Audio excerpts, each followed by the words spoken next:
Bonjour à tous, les éditions techniques de l'ingénieur sont ravis de vous accueillir pour le webinaire Airbus Hélicoptère, une solution de veille digitale au service des opérations commerciales. Avant de commencer, je tiens à vous rappeler que toutes les conférences en ligne sont enregistrées et disponibles ensuite gratuitement. Il suffit de vous rendre sur le site de Technique de l'ingénieur, cliquer sur l'onglet Magazine d'actualité, puis les conférences en ligne. Vous pourrez retrouver le replay de ce webinaire d'ici quelques jours. Aujourd'hui, nous allons parler Airbus Hélicoptère, une solution de veille digitale au service des opérations commerciales. Depuis ses débuts et par nature, l'histoire de l'aviation émaille d'une quête perpétuelle de savoir et de connaissances. Celles qui ont trait à la compétition et au marché n'échappent certainement pas à cette règle. En cette période de crise et ces temps incertains, chaque information compte. Comment Airbus Hélicoptère mise sur une solution de veille digitale pour relever ces défis? Ainsi, le premier constructeur civil d'hélicoptères a choisi de renforcer son dispositif par un outil digital, la plateforme de veille et de recherche web développée par XO, solution de veille et d'intelligence économique. Durant ce webinaire, nous vous proposons de comprendre comment cette organisation et ses équipes s'appuient sur les fonctionnalités et les services d'une telle plateforme pour répondre aux défis qu'un leader de l'aéronautique rencontre quotidiennement. Quelles sont les bonnes pratiques de mise en œuvre d'un tel dispositif? Quels sont les bénéfices pour l'organisation et les individus? Cette présentation, cette conférence en ligne a pour objectif de développer ou approfondir vos connaissances techniques et industrielles.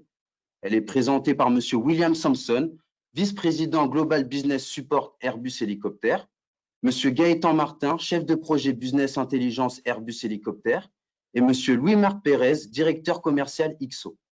Je vous rappelle que vous avez la possibilité de poser des questions et de nous remonter tout problème technique tout au long de la conférence depuis votre panneau de contrôle. N'hésitez pas, nous y répondrons à la fin. Monsieur Sampson, je vous laisse la parole, c'est à vous. Merci et bienvenue. Alors, en parlant tout d'abord du genèse du projet, Airbus Hélicoptère évolue dans un marché qui comprend un grand nombre d'acteurs et de produits. Que l'on parle du produit final, l'hélicoptère, ou de l'ensemble de la chaîne industrielle de fabrication avec les fournisseurs et les prestataires. C'est une industrie qui possède un maillage très complexe. Comme beaucoup d'autres, l'industrie aéronautique continue d'évoluer dans un contexte très concurrentiel, comme vous le savez très certainement. La compétitivité est donc un élément clé pour vivre et assurer son avenir dans cet écosystème. C'est cet environnement que nous devons bien comprendre. Le contexte actuel que nous vivons ne fait que renforcer encore un peu plus cette nécessité.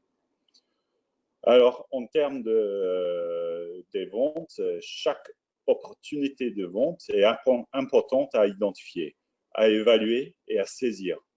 Pour nous, l'enjeu est de comprendre les besoins du marché, d'être en mesure d'en capter les plus faibles des signaux. Nous nous efforçons d'analyser l'ensemble de la chaîne décisionnelle lors d'une affaire. Il y a une multitude de paramètres à prendre en compte, du besoin technique opérationnel du client jusqu'au contexte géopolitique de l'affaire. Comme je dis en anglais, business intelligence is about providing the right data at the right time to the right people so that they can take the right decision. Alors, chez Airbus, nous avons constitué une communauté d'experts, un réseau pour comprendre le marché. Alors, ainsi, pour avoir l'ensemble des cartes en main nécessaires à cela, j'ai fédéré autour de moi de la Business Intelligence la communauté de personnes issues de différentes fonctions capables d'apporter leur capacité d'analyse et leur savoir-faire. Cette communauté est constituée pour supporter les campagnes de vente, mais pas seulement. Ces personnes appartiennent à des horizons variés. Les ventes, le marketing, la stratégie, le bureau d'études. Il y a une vingtaine de spécialistes qui composent cette communauté. C'est grâce à ces échanges, à ces croisements de compétences que nous arrivons à remplir nos objectifs. Chacun apporte sa pierre à l'édifice. Mais nous avons aussi un besoin du support digital. Dans le milieu aéronautique, historiquement, beaucoup d'informations sont échangées sur le terrain. Cependant, aujourd'hui, nous avons fait le constat que suite à la multiplicité des technologies digitales, que beaucoup d'informations sont disponibles via Internet et les réseaux sociaux, par exemple. Ceci sont des informations qui peuvent être importantes et qui peuvent nous amener à une réflexion plus profonde pour supporter les campagnes de vente. Parfois même, ces nouveaux éléments mettent à l'épreuve notre réactivité.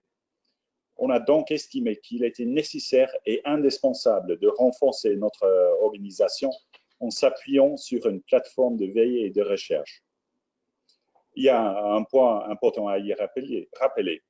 Nous travaillons selon des consignes bien définies. Notre travail s'inscrit bien évidemment dans un cadre de règles en termes d'éthique et compliance. Ce sont des règles qui sont définies à un niveau du groupe Airbus et au sein de notre communauté. Nous nous efforçons non seulement d'appliquer ces consignes au quotidien, mais aussi de les communiquer à l'ensemble de nos collègues et de nos interlocuteurs. La plateforme XO dont on va parler au cours de ce webinaire nous permet pleinement de travailler dans ce cadre. Je vais maintenant laisser la parole à Gaëtan qui va vous dire de manière opérationnelle comment se manifeste ce besoin et comment notre communauté s'appuie sur cette plateforme pour supporter les campagnes de vente. Merci William. Donc bonjour à tous, je m'appelle donc Gaëtan Martin. Je suis chef de projet au sein de la Business Intelligence et dans ces fonctions depuis à peu près 6 ans maintenant. Donc comme William vous l'a énoncé en introduction, il y a un grand nombre d'informations qui sont disponibles de manière digitale via les technologies de l'information dont on dispose aujourd'hui, comme Internet et les réseaux sociaux. Donc ce sont pour nous des opportunités pour comprendre la complexité du tissu aéronautique, comme William vous l'a expliqué, mais ce sont aussi autant de nouvelles problématiques pour nous à résoudre. En effet, pour nous, comment avoir un œil sur tout? Cela nous demande un effort de recherche et de temps considérable. On ne peut pas se permettre de garder un œil en permanence sur tout un tas de sources. Bien évidemment, on en connaît, mais cela demande une attention régulière. Autre problème qui se pose, c'est comment atteindre l'ensemble des contenus. Il y a de nombreuses informations qui sont là, qui sont disponibles, à portée de main, on peut dire ainsi. Elles sont disponibles à tous, mais encore faut-il arriver à les identifier. Vous savez, par exemple, que sur la toile, on ne connaît ou on ne voit qu'une partie de ces informations. Donc la question, c'est comment y accéder, comment identifier de nouvelles sources. Il y a également une autre problématique, évidemment, qui se pose, c'est la barrière de la langue. On ne peut pas maîtriser toutes les langues. On est parfois amené à travailler sur des alphabets non latins. Et pour interpréter les résultats, également, on a besoin d'un support. Voilà. Dans un deuxième temps, lorsque l'on dispose d'un certain nombre d'informations, pour faire nos analyses et notre travail qui consiste à transformer ce lot d'informations en intelligence, on a besoin de confronter tous ces éléments, de faire un regroupement d'informations, de toutes ces informations. Donc, c'est le propos de notre travail. On va les confronter entre elles, à nos connaissances, à nos savoir-faire. On va mobiliser la communauté dont William vous a parlé. On va être en mesure d'apporter normalement une estimation sur la fiabilité de ces informations. Un autre point qui concerne aussi le traitement de l'information, c'est comment la redistribuer ensuite, comment la redistribuer rapidement en interne de manière efficace. On sait qu'on parle évidemment ici d'information digitale. Cependant, l'aspect humain, il est important au sein de notre communauté. Donc, il nous fallait un dispositif qui soit suffisamment agile pour pouvoir se calquer à ce mode de fonctionnement. Voilà, un moyen de faire vivre cette information et qu'elle soit utile à tous. On peut bien évidemment penser à première vue à des fonctions d'alerte, mais on aura l'occasion de voir au cours de ce webinaire qu'on a été plus loin dans cette approche. Donc, c'est pour répondre à de manière efficace à toutes ces problématiques qu'on a été amené à regarder sur le marché les solutions qui existaient en termes de plateformes de veille, de recherche pour nous supporter dans notre tâche quotidienne qui est de supporter les campagnes de vente. Donc évidemment, on a fait un benchmark pour passer en revue les différents éditeurs de solutions, leurs fonctionnalités. On en a fait un premier tri. On s'est servi également de différents retours. Et en milieu d'année, donc c'est en milieu d'année 2018 qu'on a décidé de solliciter la société XO. Alors on l'a sollicité comme d'autres, hein, mais là ici maintenant je vais vous énoncer les raisons du choix, pourquoi on a choisi XO, comment ça s'est fait. En fait, on les a sollicités pour leur demander de plancher sur un sujet d'étude, un cas test, on pourrait appeler ça un pilot case. Donc, ce cas d'étude, je ne pourrais pas en parler de manière concrète au cours de ce webinaire, comme d'autres sujets, pour des raisons évidentes, je m'en excuse. En tout cas, ce que je peux vous dire, c'est que c'était un sujet assez complexe qui devait mettre en œuvre un alphabet non latin sur des questions de spécialistes. C'était un point bloquant pour nous et on devait y apporter une réponse. C'était un point bloquant qui pouvait avoir un impact, je dirais même sur l'évolution un petit peu du marché. Donc le premier point, c'est qu'ils nous ont montré, XO, c'est qu'ils étaient en mesure de comprendre notre besoin, d'aller jusqu'au cœur même des problématiques métiers. Ensuite, donc ils sont revenus évidemment vers nous avec un lot d'informations. Et là, on a vu vraiment que notre besoin était bien compris, puisqu'ils nous ont remonté des informations très importantes, à forte valeur ajoutée, qu'on a intégrées directement dans nos analyses. Pardon. Donc cela nous a permis de connaître un peu plus sur la vérité, sur ce que l'on cherchait à comprendre.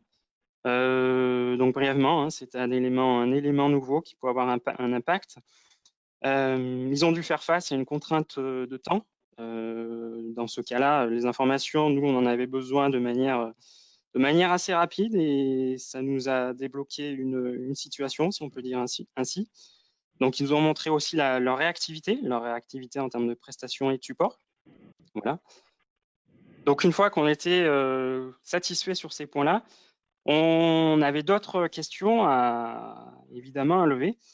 Notamment son intégration au sein de notre entreprise et de notre communauté.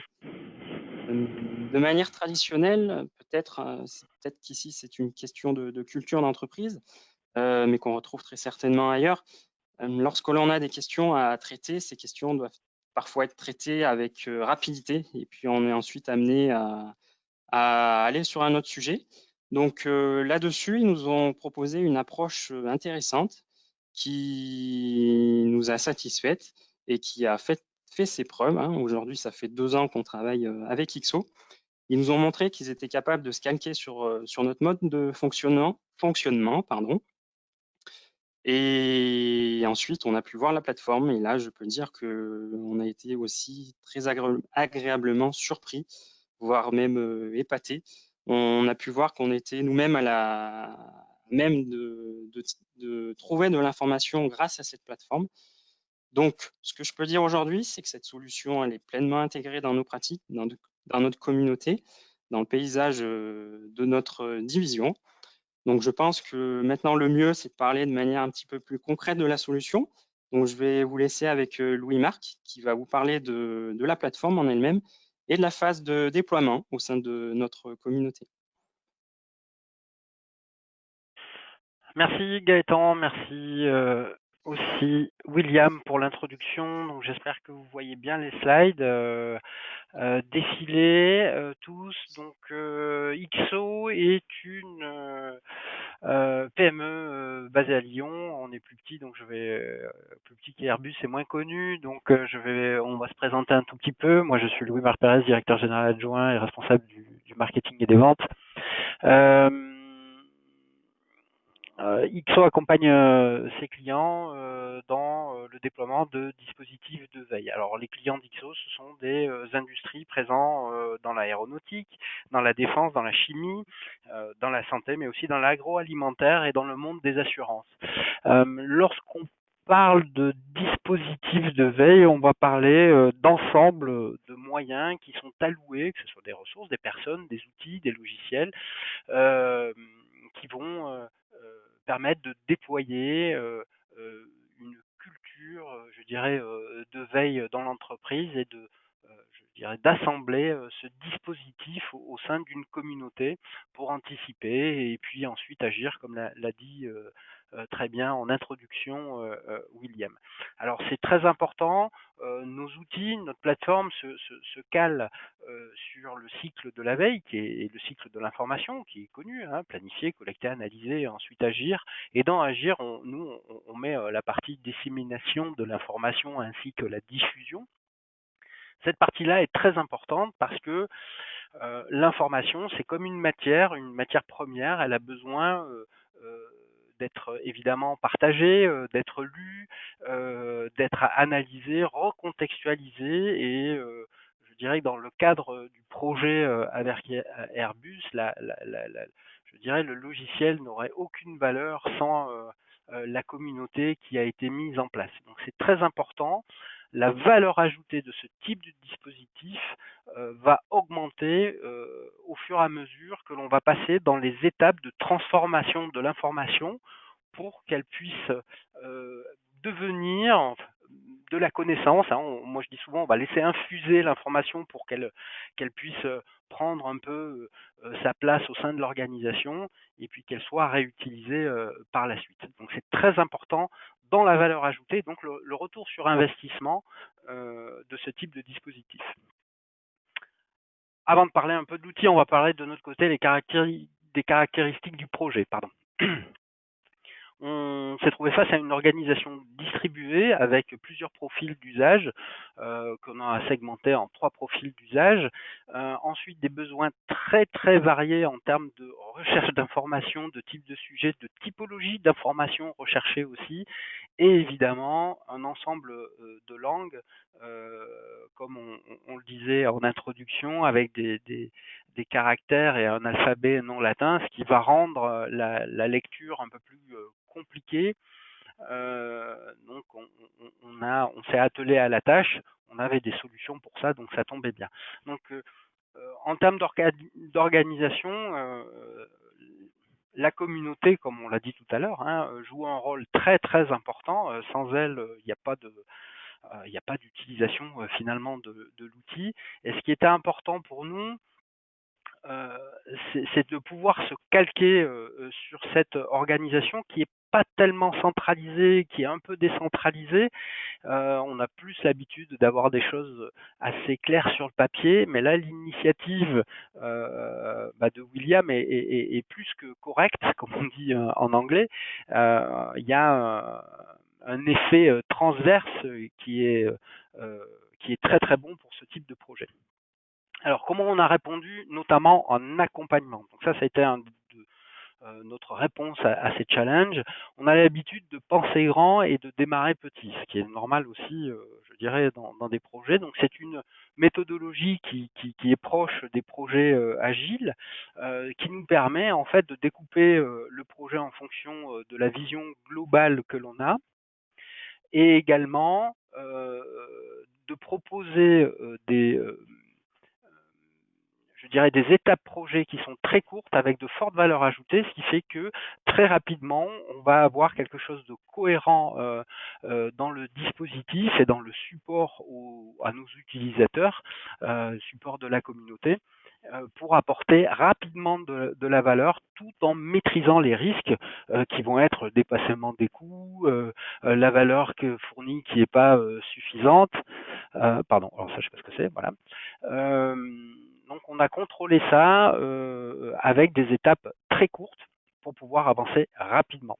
Il y a aussi un accompagnement du changement dans notre méthodologie qui était très important pour impliquer la communauté. Il fallait qu'on se fonde aussi dans la doctrine, entre guillemets, c'est pas dans la volonté d'aller dans un endroit, enfin d'aller à des objectifs qui nous ont été fixés par l'équipe de William et Gaëtan. Alors, ensuite au niveau de l'outil et de la plateforme, XO Beyond Data est une plateforme d'agrégation en fait et de fouille d'informations sur le web ouvert. Donc c'est de l'information qui est non structurée et on a cette capacité. Alors il n'y a pas que le web ouvert, hein, puisqu'on est capable d'aller aussi sur des sources d'informations avec abonnement. On peut aussi récupérer des fichiers de type Office pour pouvoir les analyser. Donc par contre, on va travailler sur de l'information qui est plutôt non structurée, donc avec des algorithmes particuliers de traitement du langage naturel, de machine learning, de fouille d'informations, web mining, hein, c'est littéral. On travaille avec une quarantaine de langues, 45 si je me souviens bien. Des outils aussi d'analyse de l'information comme la clusterisation, c'est très intéressant pour savoir de quoi parle un sujet très rapidement. Et ça, en termes de réactivité et d'agilité, pour certains sujets, ça permet d'avoir une vision complète de ce qui est dit sur le web visible et de pouvoir approfondir par la suite les questions. Nos outils embarquent aussi des techniques de text mining, donc c'est-à-dire d'extraction d'entités dans ces documents non structurés pour pouvoir les restructurer, hein, et pour pouvoir les faire parler d'une manière différente. Sur cette fin d'année, on va proposer des nouveautés à tous nos clients, dont Airbus, la mise en place d'ontologies et des options de résumé un peu plus intelligents, avec une volonté aussi de résumer plusieurs informations, même si elles ne sont pas forcément sur le même sujet. C'est pas un sujet facile. En termes de sortie d'informations, là aussi, ce qui va être intéressant, c'est de proposer des data visualisations de bord sur mesure, des formats d'export pour pouvoir retraiter l'information et surtout, on verra ça après parce que Gaëtan nous en reparlera, il faut aussi en termes de collaboration et de push d'informations, on est dans l'obligation de s'intégrer dans les outils de notre client. Alors pour Airbus, on est sur la suite Google, donc on est capable de pousser de l'information vers la suite Google. Gaëtan nous en parlera un peu après. Sur cette fin d'année aussi, on mettra en place avec avec Gaëtan et l'équipe des fiches acteurs, des fiches technologiques qui sont des fiches qui seront des fiches synthétiques sur un ensemble d'acteurs, et ces fiches seront dynamiques, hein, elles vont agréger de l'information de différents endroits, et aussi pourquoi pas intégrer de l'information, ça je dis d'une manière générale, hein, c'est peut-être pas forcément pour Airbus, mais de l'information qui peut provenir du terrain, que ce soit de salons, des photos et ce genre de choses.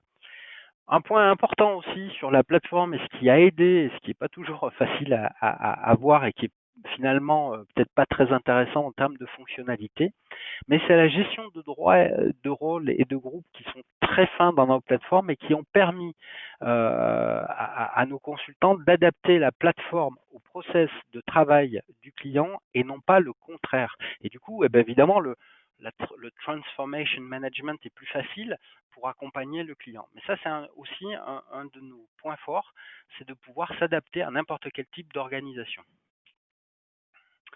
Alors si je dérive un tout petit peu sur les derniers mois que nous avons vécus tous ensemble, et que nous sommes encore en train de vivre avec cette pandémie, ça a eu un effet sur, alors d'une manière générale chez tous nos clients et sur nous aussi. Par contre, on a tenu, nous, à, je dirais, un peu faire un peu de méthodologie et adapter et voir un peu comment la cinématique d'une crise, qui peut être décrite en 5 phases comme on le voit ici, période normale, rupture, escalade, désescalade et sortie de crise, ça a eu des impacts chez nos clients et nous on s'est adapté notamment sur la partie rupture et escalade. Alors comme tout le monde, lors de l'annonce du confinement, eh bien il a fallu revoir les espaces de travail, les postes de travail, les relations avec les clients, les fournisseurs, etc., etc. J'imagine que c'est le même cas aussi, et ça a été le même cas pour tout le monde et aussi chez Airbus Hélicoptère. D'ailleurs, je ne sais pas si vous avez peut-être un mot là-dessus, William ou Gaëtan, Oui, je pose la question. William, ici, en effet, comme vous avez pu voir avec lui, Marc, il y avait différentes étapes de la crise. Au sein d'Airbus Hélicoptère, notre communauté a elle aussi été sollicitée dès le début de cette crise. Lors de l'émergence de celle-ci, cela ne vous surprendra pas. Nous nous sommes attachés à suivre les réactions du marché et des différents acteurs de l'industrie aéronautique. Il y a eu un très grand nombre d'informations rapidement disponibles. Nous devions être en mesure de naviguer parmi celles-ci pour justement en extraire celles dont on avait besoin. On s'est intéressé par exemple aux mesures prises par les gouvernements pour avoir une bonne compréhension du contexte géopolitique. Nous sommes aussi intéressés aux solutions développées par les opérateurs pour transporter les patients dans de bonnes conditions. Les services médicaux aériens ont dû trouver des solutions pour isoler les patients de l'équipage. On a regardé avec attention ces solutions innovantes. Et maintenant, dans une étape un peu plus tard, aujourd'hui, nous sommes dans la phase de la désescalade et on recherche à comprendre quel sera le paysage aéronautique de demain, comment le marché va s'adapter et comment les acteurs traversent cette crise, quels changements seront apportés chez nos opérateurs, nos clients, etc. Nous sommes également attentifs à tous les signaux, même faibles. On recherche bien évidemment des éléments du marché, mais aussi financiers. IXO nous accompagne sur ce sujet et nous a déjà fourni un bon nombre d'informations intéressantes, comme par exemple des éléments concernant la santé financière de certains opérateurs et de certains pays. On a pu prendre connaissance aussi de certains rapports très détaillés à travers notre travail avec IXO. D'autre part, hasard du calendrier, l'émergence de cette crise correspondait également au moment où nous devions renouveler notre engagement avec IXO. Nous avons pu sécuriser ce budget et assez facilement, en effet. On ne pouvait pas se priver d'une telle aide. Vous savez, si on essaie, je le dirais en anglais, if you try to operate without intelligence, it's like operating in the dark. Je sais pas, lui, Marc. Oui, je peux reprendre, à moins que Gaëtan, sur ce slide accompagnement sur les sujets, est-ce que tu as un point à rajouter peut-être? Juste un petit point, je peux parler que ça a Ouais. été, nous, au cours de cette crise, l'occasion d'accélérer certains développements. Voilà. Je sais qu'on aura l'occasion d'en reparler un petit peu plus loin. Voilà, on a vraiment diversifié notre portfolio de recherche et de veille. Mais voilà, je te laisse la main pour parler là de certaines fonctionnalités encore. Ok, oui. Bah, c'est simplement, nous aussi, on a exploré des nouveaux livrables avec des photos, des photographies interactives. Alors, c'est des choses auxquelles on s'essaye depuis pas mal de temps maintenant. On en a fait quelques-unes aussi avec les éditions techniques de l'ingénieur. Je vais faire un peu de promotion sur deux veilles sectorielles, une sur les smart grids, me semble-t-il. Et je crois que l'autre, c'est sur l'impression. Ah non, sur la robotique collaborative que vous pouvez trouver en ligne. Dans notre cas précis, alors qu'est-ce que l'on voit là? C'est un corpus documentaire analysé par le biais d'une ontologie que Airbus nous a un peu aidé nous a aidé même à mettre en place. Et cette ontologie vise à classer l'information finalement automatiquement. Alors ce qui est intéressant, c'est de prendre des photos à intervalles réguliers, comme des photos satellites finalement, et de voir ce qui va bouger, ce qui va être plus petit, plus gros, et potentiellement de voir apparaître des signaux. À un moment donné, on a parlé de menaces, de signaux faibles. On va parler de choses un peu surprenantes, d'incohérences, des liens qui sont pas forcément naturels, et surtout de pouvoir mesurer. C'est comme ça qu'on a vu des choses assez rigolotes dès fin février. Boeing, fin février début mars, oui, avant que le Covid arrive aux États-Unis, avait interpellé le gouvernement américain sur le soutien qu'il fallait apporter à la filière aéronautique aux États-Unis en prévision de ce qui allait se passer, ce qu'on voit aujourd'hui avec le Covid. Donc, bon, évidemment, c'est un exemple un peu bateau, mais ça permet de voir rapidement comment les différents acteurs vont se positionner en termes de communication.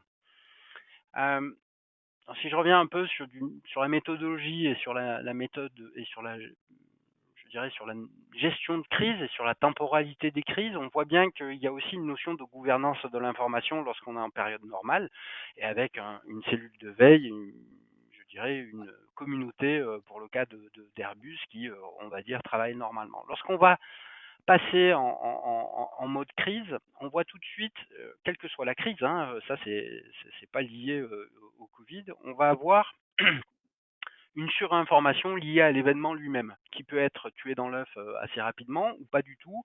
Là, on parle du Covid maintenant depuis 3-4 mois. Enfin, oui, d'une manière intensive 3-4 mois, mais ça fait plus de 6 mois qu'on en parle. Les réseaux sociaux en font état. Le web d'une manière générale aussi. On commence à rentrer, on est en désescalade, potentiellement peut-être en sortie de crise, je ne me prononcerai pas là-dessus, je ne suis pas un spécialiste, mais en tout cas, à un moment donné, il va falloir faire un bilan qui peut se faire à mi-étape, hein, notamment au niveau de la désescalade, pour voir un peu qu'est-ce qui a été appris en termes d'organisation, de processus, pourquoi pas de nouvelles sources d'informations, de nouveaux acteurs qui sont apparus. Et ce qu'on en a vu chez nos clients d'une manière générale, c'est qu'il y a un ensemble de nouveaux sujets qui peut-être étaient un peu tendance il y a encore 6 mois. Et puis, comme vous l'avez vu, il y a eu des élections en France. Et tout ce qui est développement durable, écologie, vient maintenant, je dirais, s'intégrer d'une manière maintenant durable, du coup, dans les communications. S'il y a quelque chose qui a vraiment évolué chez tous nos clients, c'est ce point-là. Et puis, autre chose aussi, il y a un point qui a drôlement évolué, c'est la veille sanitaire.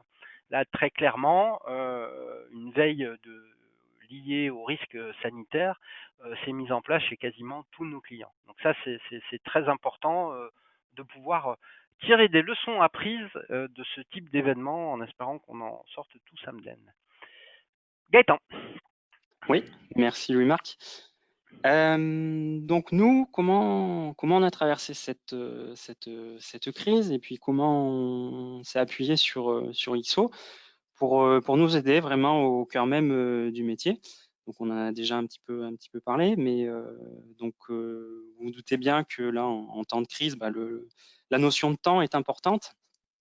Pour nous, il était important d'aller vite, d'aller rapidement sur la bonne information. Donc, on avait des demandes, évidemment, qui avaient un caractère assez urgent et on devait solliciter la communauté pour y répondre, mais on a pu s'appuyer du coup sur XO, les équipes d'XO qui sont intervenues directement en prestation sur certains sujets. Donc nous, ça a été un véritable support en termes de gain de temps, hein, parce que voilà, on a parlé de quelques sujets. Hein, je peux rappeler ce que William a dit. On s'est attardé à rechercher quel était l'impact du Covid sur le marché de l'hélicoptère, les différentes mesures prises par les différents acteurs. Dans un premier temps, quels ont été les indicateurs économiques sur lesquels nous, on pouvait s'appuyer.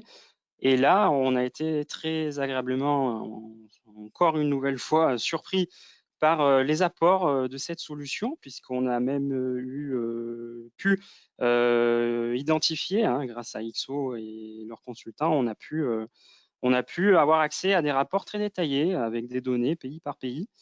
Un autre point sur lequel on a également passé du temps, c'est comme Will l'a dit, quelles étaient vraiment les solutions techniques, si vous voulez, à apporter sur le marché. Par exemple, comment isoler ne serait-ce qu'un patient à bord d'un appareil et les modes opérationnels. Voilà. Donc, XO nous a montré qu'ils étaient très réactifs et très agiles. L'agilité, c'est très important pour nous pour pouvoir passer d'un sujet à l'autre. Donc, c'est grâce à ça qu'on peut aller rapidement à l'information dont on a besoin. Nous, le cœur de notre métier, c'est de transformer l'ensemble des informations dont on a sous la main hein, après la phase de recherche, c'est de les transformer en intelligence, c'est-à-dire en rapport exploitable. En interne, on parle d'actionable intelligence, hein, vraiment quelque chose qu'on peut utiliser tout de suite, qui sert par exemple à la chaîne décisionnelle. Donc l'agilité, une notion très importante là-dessus. Je vais m'en appuyer pour faire la transition sur ce nouveau slide qui concerne notre plan de veille. On retrouve l'agilité parce que... Pardon? Non, je suis revenu, je pensais que tu allais passer au portail. Pardon. Non, pas tout de suite. Pardon. Donc l'agilité, on la retrouve au cœur de notre plan de veille, hein, parce que là, on l'a vu encore une nouvelle fois pendant la crise, on a pu orienter les sujets qui nous intéressent assez rapidement et assez simplement grâce à votre aide. Voilà. Donc aujourd'hui, on a évidemment différents sujets qui nous intéressent, comme les produits, l'aspect corporate des différents acteurs, bien sûr les innovations, le contexte géopolitique est très important pour les campagnes de vente, je le rappelle, et toutes les informations qui a trait au support et services, hein, qui occupent désormais une place de plus en plus importante sur notre marché, bien évidemment. Donc voilà, et là, je peux parler d'une évolution qu'on capte, dont je perçois les premiers signes aujourd'hui, c'est que ce mode de fonctionnement, hein, avec quelque part ce plan de veille, mais le mot plan de veille est peut-être un petit peu réducteur ici, c'est vraiment le dispositif dans son ensemble qu'il faut voir. C'est cette solution qui est capable de s'adapter à notre communauté. Ici, je perçois quelques signes qui montrent que ça change un petit peu quelque part même notre culture d'entreprise. Au début, je parlais de questions, de demandes qui arrivaient rapidement, auxquelles on devait apporter des réponses, puis ensuite passer à un autre sujet et ainsi de suite. Là, je vois que grâce à cette solution, on est plus à même à anticiper les sujets, on est plus proactif sur les demandes de demain, hein. On est capable de mieux anticiper. On est capable de capitaliser aussi sur certaines recherches, hein. Évidemment, il y a des sujets qui reviennent de manière périodique. Et grâce à ce dispositif, maintenant, on est capable d'être mieux à même d'apporter, de reprendre le sujet, d'apporter de nouveaux éléments, de compléter les réponses, d'avoir des réponses plus fournies. Voilà. Ensuite, une petite évolution qu'on a vue, ou du moins qu'on a accélérée pendant cette période de crise, c'est l'arrivée des informations de manière assez proche de nous, hein, au-delà de ce qu'on peut avoir derrière un PC. On a voulu être informé de manière continue jusqu'à recevoir les informations sur nos téléphones. Donc là, je pense que ça nous a permis de faire vraiment encore un pas en avant avec le déploiement des fonctionnalités.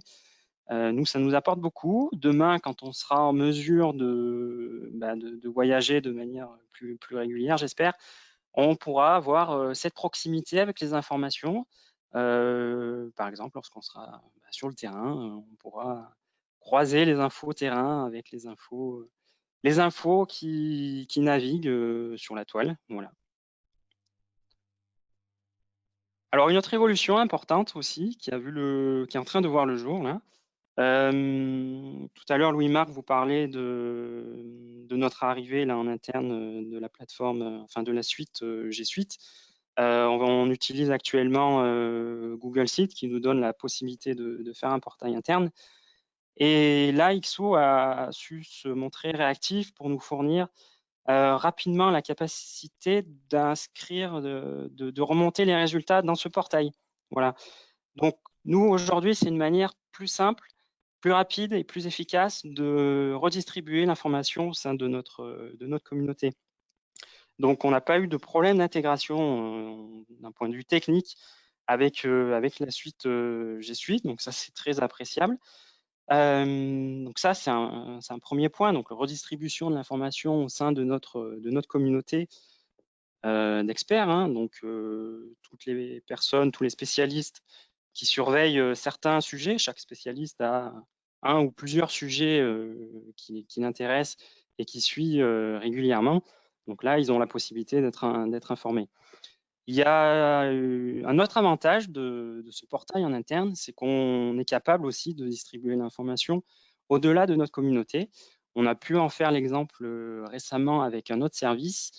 On a pu partager les résultats d'une recherche. Donc là, pour vous donner un petit exemple, encore une fois, c'était sur la recherche d'indicateurs financiers de manière assez fournie pour nous aider à bien comprendre le marché de demain suite à la crise.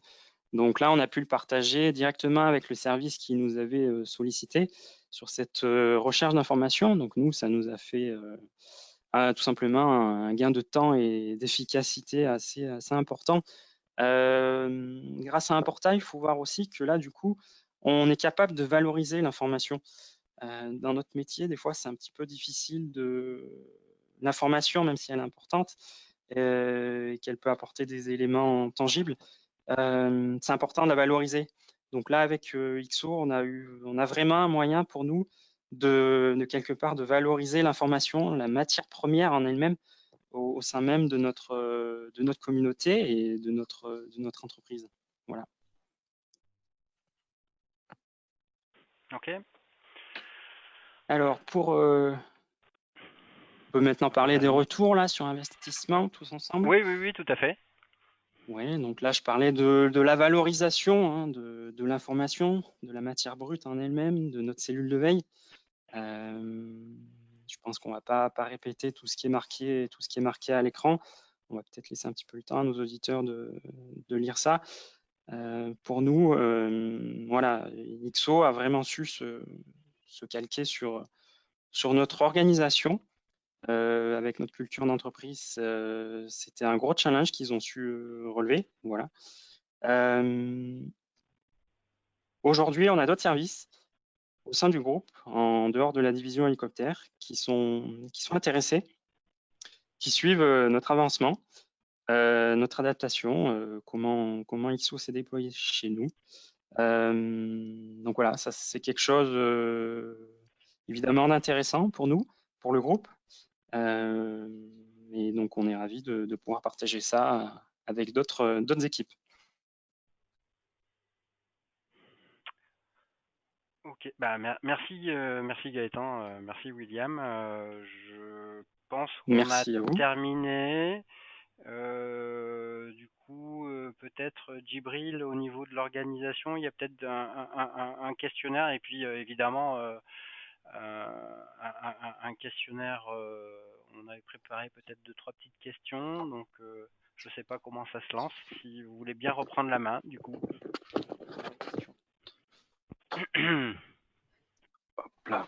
Merci à tous pour cette excellente présentation. Je souhaite m'excuser auprès de tous nos participants pour les petits problèmes techniques.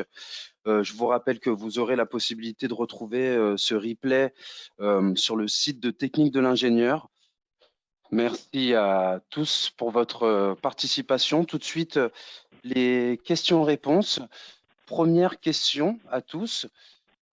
Comment vous restez dans la légalité dans vos innovations qui peuvent être par bride de celles des autres? Alors, du coup, la question se pose pour Airbus ou pour XO? Parce que du coup, vous pouvez répéter la question du coup, Djibril? Alors, Djibril, en fait, il demande, donc je vois les questions, moi je suis à côté de lui. Il demande dans quelle mesure on est capable de respecter la légalité lorsque l'on traite toutes ces informations. Donc oui, je pense que c'est à nous de répondre.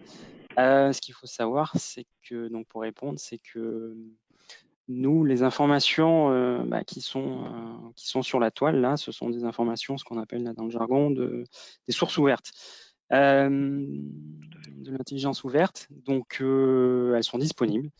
Partant de là, on ne fait rien d'exceptionnel. Bien sûr, comme William l'a rappelé au début de l'introduction, nous, on a des consignes en interne qui sont strictes et bien définies. et auxquels on doit s'attacher, que l'on doit respecter, pardon. Donc voilà, donc je rappelle aussi la notion de source ouverte. On ne fait rien d'exceptionnel, tout simplement. Je ne sais pas si tu veux compléter, Louis-Marc. Non, après la légalité, il y a le côté éthique du business, donc ça c'est une chose, et il y a la légalité de l'information sur source, notamment avec abonnement. Il faut avoir les abonnements, hein, voilà. Donc, il n'y a pas d'autre, je dirais, il n'y a pas d'autre possibilité. Donc voilà, non, de ce côté-là, pas de problématique de notre côté en termes de droit de l'information. Après, il y a des notions aussi de copie de l'information une fois qu'elle va circuler. Mais tout ça, c'est encadré, c'est réglementé. Il y a des règles à respecter et a priori, on les respecte. Oui. Je sais pas, d'autres questions peut-être? Oui, en effet, on a d'autres questions. La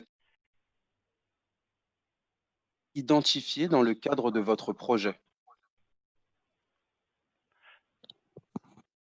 J'ai pas entendu la question. Moi non plus. Alors, je la répète, quels sont les 3 profils d'usage identifiés dans notre projet? Ah oui, ok. Je réponds, Gaëtan? Oui, vas-y, je pense que c'est à toi. Alors, oui, alors au-delà de la segmentation qu'il peut y avoir sur la communauté au niveau métier, il y avait une segmentation transverse entre des profils administrateurs, d'une part, des profils, ce qu'on appelle nous des power users, désolé pour l'anglicisme, c'est des utilisateurs avec pouvoir, si je traduis comme ça. Donc des utilisateurs qui vont avoir la capacité de faire un peu plus des choses que des gens qui vont, des personnes qui vont plutôt lire et qualifier l'information. Elles peuvent aussi paramétrer des recherches et des choses comme ça. Donc l'administrateur fonctionnel, lui, il a un peu tous les droits dans la plateforme. L'utilisateur avec pouvoir, lui, il aura différents droits en fonction de certains dossiers qu'il peut voir ou pas voir. J'ai le droit d'en connaître ou pas. Peut-être accès à certaines sources aussi.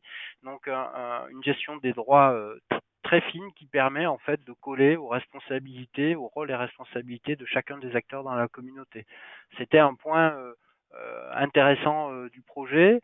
Il y avait un autre point sur le projet où je me permets d'insister aussi, qui était assez fort, c'était cette partie demandée d'agilité, parce qu'il y avait beaucoup de demandes d'informations, de recherche. Et bon, c'est bien parce que ça continue, c'est que ça marche plutôt pas mal. Mais ça a été un point assez important pour nous pour répondre, pour que la plateforme puisse répondre je dirais, à toutes les questions qui pouvaient être posées, qui pouvaient subvenir à n'importe quel type de moment. Et certaines des fonctionnalités de l'outil permettent cela. Donc c'est aussi ça qui a permis de faire cadrer la solution avec l'organisation.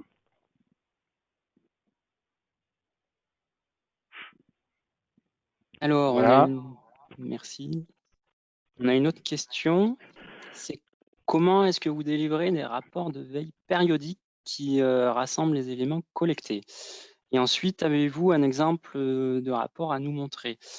Alors, pour la deuxième partie de la question, malheureusement, non. Aujourd'hui, on ne va pas pouvoir vous montrer de rapport. Évidemment, ce sont des rapports internes.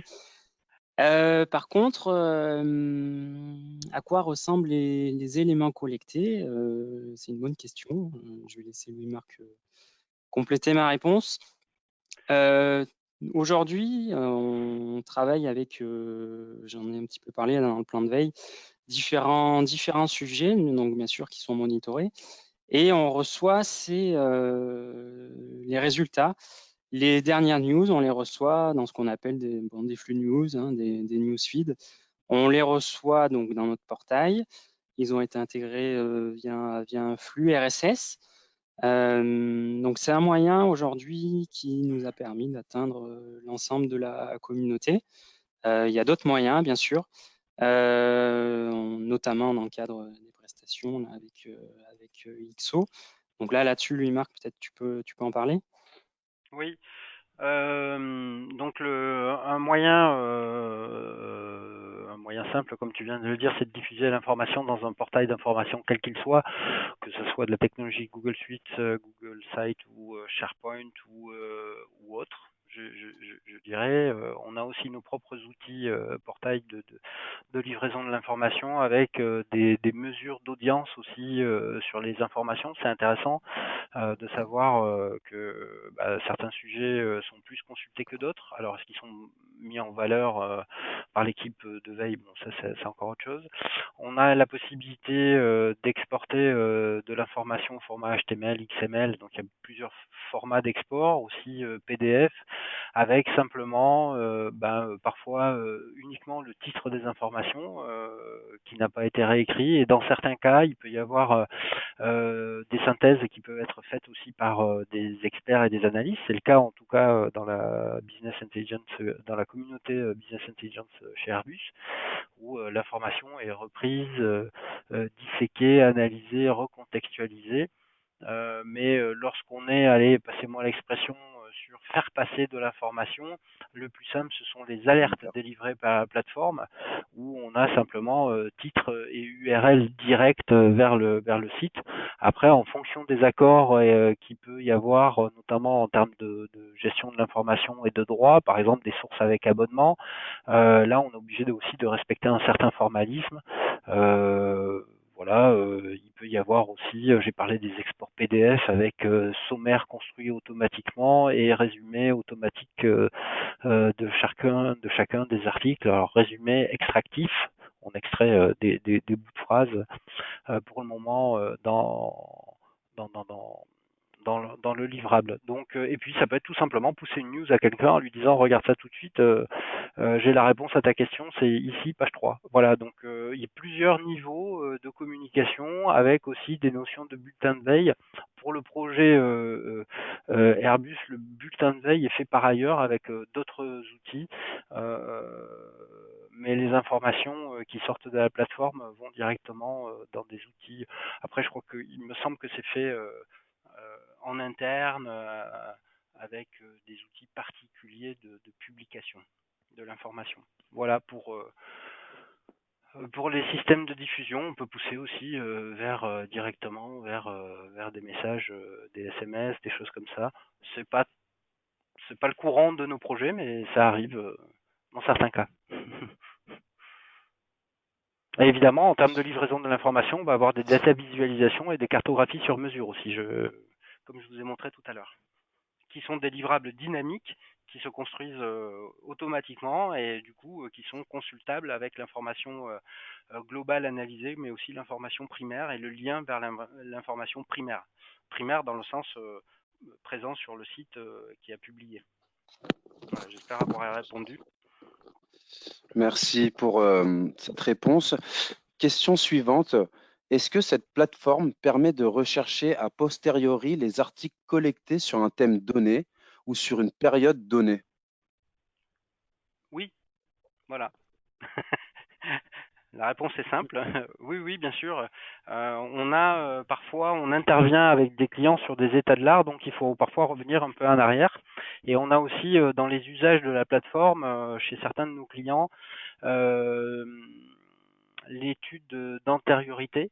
Donc ça concerne la propriété intellectuelle. Attention, on n'est pas une solution de propriété intellectuelle, mais on vient compléter et on a de très bons résultats lorsqu'il s'agit de regarder le périmètre réglementaire et le périmètre un peu des portefeuilles brevets du marché. Voilà.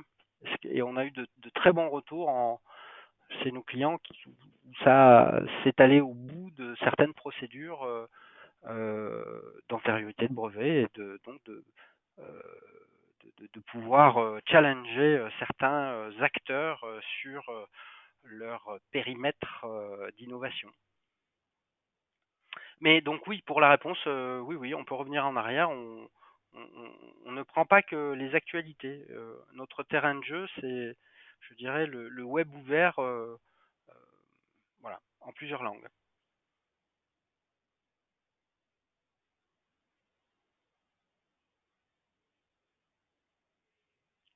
Ok, bon pour moi. Très bien, merci beaucoup Louis-Marc, merci William, merci Gaëtan. C'est la fin de votre webinar. La réalité, c'est la fin de votre c'est la fin de votre webinar Airbus Hélicoptère, une solution de veille digitale au service des opérations commerciales. Vous pourrez retrouver le replay de ce webinar d'ici quelques jours sur notre site. Merci beaucoup à Monsieur William Sampson, Monsieur Gaëtan Martin et Monsieur Louis-Marc Pérez. Les éditions techniques de l'ingénieur sont ravis d'être le partenaire de la réussite de vos projets industriels et scientifiques. Merci de nous avoir suivis